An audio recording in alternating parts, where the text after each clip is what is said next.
statements in regards to the game on Saturday, and then look forward to this weekend's opponent in the quarterfinal game.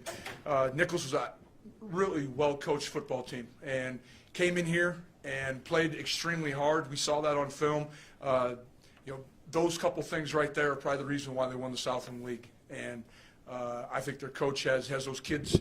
They don't do a lot, but what they do really well. And they got a good quarterback. They got weapons on offense. Defensively, they played cover 1 and cover 4 all day long. Very little pressure, but they were going to make sure they tried to keep the ball in front of us and make us have to earn every yard we got, and they did. And it was a good football game, and it was a good reminder for our players that we got to show up and be ready to play every day. And we just can't roll our helmets out there and think we can show up and win, because that doesn't happen, especially at this point in the playoffs. Everyone's a good football team. So a couple of thoughts. Offensively, we had some penalties and critical downs. We had a 4th and 1 or a 4th and 1 that turned into a touchdown that got called back because of a holding call. Again, we weren't great on 3rd downs during the course of the day as well. So those two areas, red zone and 3rd downs, we've got to become better. And then just a slow start overall. We've been late in the season, late in the regular season. I thought we'd been starting quickly on offense. We'd had a number of touchdowns scored on the first drive, and this was one of those games. We had a great first play, and we just didn't have any complementary plays after it. And I know our kids, from talking to our captains this morning, they're fully aware of some of the things that we can continue to do or do better. Defensively, got to be better against the run. Again, not taking anything away from Nichols, but we just need to continue to improve in that phase. And then defending the 50-50 balls. It was kind of a tale of two halves. Dixon caught 2 early, and then we were able to force a couple throws off the back foot late in the game and get a couple picks when they were trying to go right back to the 50-50 ball. So got to continue to be more consistent. And then lastly, we probably lost at some point about 70 yards in the return game because of penalties. Now one of them I completely agree with, and the other one I'm going to chalk up to just people haven't seen us play enough and don't know how physical we are. So but that's part of the game. That's the human element to the guys in stripes, and so nothing lost. But we need to do a better job in that phase. Trevor Height's doing a great job of getting yards and positive big returns for us. So we can clean that area up as well. Illinois State coming to town, again, a familiar opponent, very good familiar opponent. They've won 10 games, and anytime you play anyone with double-digit wins, they alert you and make you have to prepare. And on both sides of the football, solid offensive line. They got a running back that is as good as any that's out there, and they have a quarterback that is managing the football game. He's not turning the ball over. He's probably taking what defenses give him, and he's doing an excellent job. They haven't turned it over or given up the ball to many of their opponents. On defense, they have a couple names. The big D tackle, number 99, John Ridgway. Was hands full the first time we played him, and I'm sure they'll be full again. Mick Knight, the defensive end they have, number 8, excellent football player. I believe he's an all-conference player. DeForest, number 50, the linebacker, all over the place. You can see that he's the communicator of the bunch. And then both their safeties are excellent football players as well. So, it's not a surprise that a Brock Spack coach team is going to be really good on defense. Coach Spack's been involved in the defensive side of the football for years, and I anticipate they're going to come in here ready to play. I wouldn't anticipate anything else. I'm sure they're excited. They're confident right now. They've had a couple big wins back-to-back, and opportunity to come play the Bison. I'm sure they'll be ready for us. And we got to have a great practice. Talk to the captains today, and those practices need to start today. We need to refocus ourselves, worry just about ourselves, and do everything we can to put ourselves in the best position to win a game on Saturday. With that, I'll open it up to questions. You guys went to their place and really smacked them, especially the way the final score, ended up being. How do you just remove that from the conversation this week? Not talking about it, and just showing them film of James Robinson running over everybody he's played since that game too. So, people talk a lot about his 500 yards he's had in the last 2 games, but I go back through the end of the conference year. I see a lot of 190, 180 yards in a game as well. It's not as if he's just sprung onto the scene. He's been a pretty good back throughout his entire career. You talked about not starting fast in that first playoff game. A younger team, you think this is maybe the first time this season the youth maybe showed up a little bit in a game like that? Or Game 13, I don't know if I want to even use the word youth anymore. We have a year of practice, a year of games under our belt. I just don't know if we were as focused as we needed to be. And what changes the second time around from an opponent you saw October 5th to what you're going to see on Saturday? Well, I think October 5th, first game in the conference, fifth game of the year for both of us. Both of us had a bye week leading into that game. So we're going to get game plans in a little bit quicker this time around. We are who we are. Now, there'll be subtle changes. I don't think we're going to necessarily just dial up everything that looked exactly the same as we did a year ago. They're going to make adjustments to what was successful. We're going to make adjustments to what they've shown and what they've been successful at over the course of time. But it's still going to come down to fundamentals. Getting off of blocks, executing blocks, making the catches, yards after contact, keeping the cup, not letting him have explosive plays. When I say him, James Robinson. And then, I'm sure the complementary play is going to be play action and getting it back to Andrew Edgar, one of their top wide receivers who's back now, who did not play against us in October. Where is Jake Reinholz from a health perspective, and where would you view your kicking competition between Crosa and Reinholz if you had them both available? Well, Crosa will be back at practice today. Jake had kicked an actual football a few times last week. Otherwise, he'd only been kicking a Nerf ball up to this point. So this week he is going to be allowed to start kicking some football. So we're just going to start with PATs, and that's all we can do. And I don't know how much of a competition it's going to be, but we are going to chart everything this week, and maybe it'll be a little competition between them. But at the end of the day, we got to get the guy out there that can make kicks for us. anything new? Phoenix Sproles left the game on Saturday. Garrett Malmstrom, I think, hobbled out. Anything new injury-wise on those two guys? Nothing new right now. I think if we were to play a game, I think both of them will be ready to go.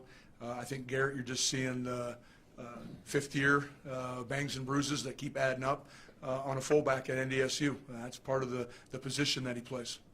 From what you've seen, has Illinois State done some things to get Robinson the ball in different positions, especially the last couple of weeks? Not necessarily. They'll do a little wildcat with him, where he's kind of the quarterback and Jefferson's aligned out as a receiver. But for the most part, it's quarterback under center, and we're going to turn around and hand it off to him. And you kind of know what they're going to run. You just got to be able to stop it. Would you suspect he's going to get 40 carries? And is that what you're? I would you're not going to tell me your game plan. I would anticipate he would. At this time, he's one of the best backs out there. They've rode him this long. You might as well, see how far he can get you. How important is offensive start? Because if you get up 10 or 14, they're in a position where maybe they can't hand him the ball on every play. Something we're definitely going to talk about today, and how the team can help each other be successful on Saturday, where third down conversions, keeping number 25 off the field, and third down stops and getting the ball back quickly to our offense can help minimize the effect of the top players. And if we can win the time of possession, then we have a great opportunity of winning the game. Four-game rules still apply in the playoffs for you? Yep. It's normal rule. I think a year ago, Logan McCormick, we redshirted. He had 4 games regular season, so we dressed Tony Pierce for the national championship game, just because we couldn't use him for another one. So 4 games as is. Raylan Henderson have 2 left? Might be just 1. Okay. Yep. So, a guy like Henderson, even if wide receivers were hurt, you would still keep him to 4 games? Yeah, we would keep him to 4 games. Yeah, we still have some other options that we can still utilize at receiver. And I thought this last weekend, a guy like Andy Moyen did some nice things for us as well, coming in and Andy's had a couple catches this year, but did a great job of blocking and being able to fill in some roles for us. Where's Derek in that conversation? He's not in the conversation right now. He needs to just continue to learn the playbook and take care of his academics. Is there a position group you're most looking forward to improving here in this game? I don't know if I'll put my finger on one position. We all need to improve. Coaches, players, everybody. We got to get better this week. We're getting down to, we said it a week ago, you're one and done at this time of the year. So we need to get to practice and have spirited practice, have a sense of urgency, and I think our kids will. I don't think the locker room was excited about the win. I don't know if they were as satisfied as they would have liked to have been. Is it an advantage to play a team that you know pretty well, or is it a disadvantage? I mean, Nichols, you hadn't played before. Illinois State, you know pretty well. Is there an advantage? Well, I to think play part of it, I think you could look at it either way. I think the advantage is our kids have great respect for them. They know that they're a good football team. I know a year ago they came in here and it was 28-14, and James Robinson had a great second half against us. Earlier in the year we got up early. We took them a little bit out of their game plan. They were minus a few wide receivers, and it's going to be a different set of circumstances. We got to be faceless opponent. It was my message after the game. Doesn't matter what they look like, who they are, what color they're wearing. The only people I worry about is the guys wearing green and gold. Trey Lance, a finalist for the Peyton Award, the best player in FCS. For a freshman to come in and be at least in that conversation of the year he had, just kind of describe what the year he's had and him being able to be in the conversation for something like that. Well, I think it's a credit to not only him, but also a lot of the players that are around him. A lot of the success could be attributed to the coaches, to Trey, just being able to continue to develop over the year. And game 1 through 13, he's a different quarterback than he was early. Early, we tried to keep things relatively simple, kept the reads easy for him, and now we can give him the full gamut of the playbook. But also, it's a credit to the offensive line. He's been sacked 10 times. He's had time back there in the pocket to make decisions, to throw the ball away when he needs to. That's probably some of the things that's most impressive for a young quarterback is the composure he has. He has yet to really get rattled in a game where all of a sudden there's been bad decisions or maybe misreads, but there hasn't been a series of them ever. And he has a great moxie to himself, great composure. He was downstairs in the meeting rooms for I bet 2-3 hours today, making sure he was getting ready. He is the most critical one of his play than anyone. And he was up in the office yesterday saying, "Coach, I'll be ready to go this weekend." And so I appreciate his work ethic. And I think another person I need to make comment to is Easton Stick. The things that he learned from him over the course of the year that they got to spend together here at NDSU. Cozy and Bussy in the playbook, in the game plan this week? Bussy's not yet. Medically has not been cleared from the broken finger.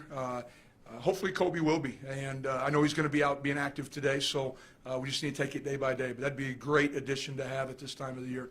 Does Karch have a chance, and how did you feel like your younger defensive tackles played on Saturday? You talking about Cole? Yeah. He played about 5-6 snaps on Saturday, so he was out there, and I think that was perfect. We needed to get him out there. He looked like he had some twitch to him, had some snap, and so hopefully we can continue to kind of keep working him in there. Young D lineman, Matt Beagler and Lane Tucker.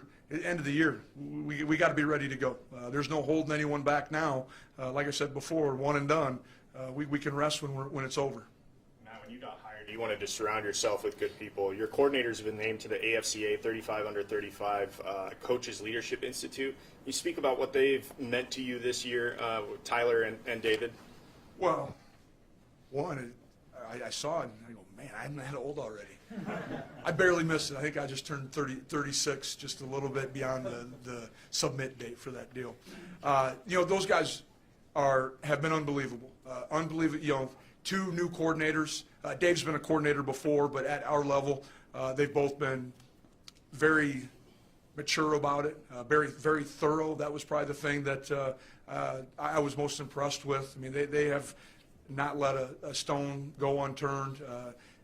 They put in a lot of long hours, them and their staff. I think it also is probably a lot of credit to the people that surround them up there in the offensive and defensive staff room. But they've done a great job, and so is the entire staff. You can look up and down our staff, and I think we got one of the best ones, if not the best one, in Division I football. What's it like for these coaches who have never gone through a playoff run? What do you see in them? Well, I think they're, a lot of them have had maybe not a playoff run here at NDSU, but have had some experience. Noah Pauley, won a couple national championships as a player, so he saw it from a different view. But I think it's exciting. I think it's that was part of the desire for those guys to want to be here is our tradition and the success we've had over the course of the year. And I know personally when I arrived here in 2014, my greatest motivator was not screwing anything up. And I'm sure they won't admit it, but in the back of their mind, they too have the same mentality right now, is we're going to do everything we can not to mess this up. You're playing an Illinois State team that on defense they've got a lot of picks on the year, and 19 of them. Just how much respect have you got for them on that side of the ball? They've done a great job. Coach Spack annually has a great defense, does an outstanding job.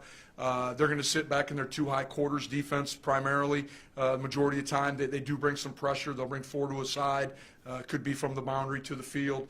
That'll be the piece that we really got to work on this week, is being able to pick up those pressures, and hopefully we can make them pay for wanting to bring extra pressure. But we got to give Trey the tools and the answers for those situations as well. Again, we don't need to force anything. We need to take what the defense gives us and just keep moving the chains. How much does familiarity help with an opponent, especially in the playoffs? There's going to be wrinkles, and so it helps. We understand how their base defense, like I just mentioned, offensively, but there'll be some little things in there that, just like last week, us throwing the reverse in there, a wrinkle for the playoffs, and something that we could prepare for, and trying to attack all four corners of the field offensively. So we got to make sure that we have answers for the what-ifs out there, especially on the defensive side. What makes Robinson's game work so well, especially in playoff? Big physical, fast, great speed, breaks tackles, bounces the ball outside, can get you circled on defense, and great vision. I think he has really good patience on some of their outside zone, where all of a sudden he just stretches, and then tries to puncture it right downhill, and all before you know it, he's on top of a safety. All right, thanks, guys.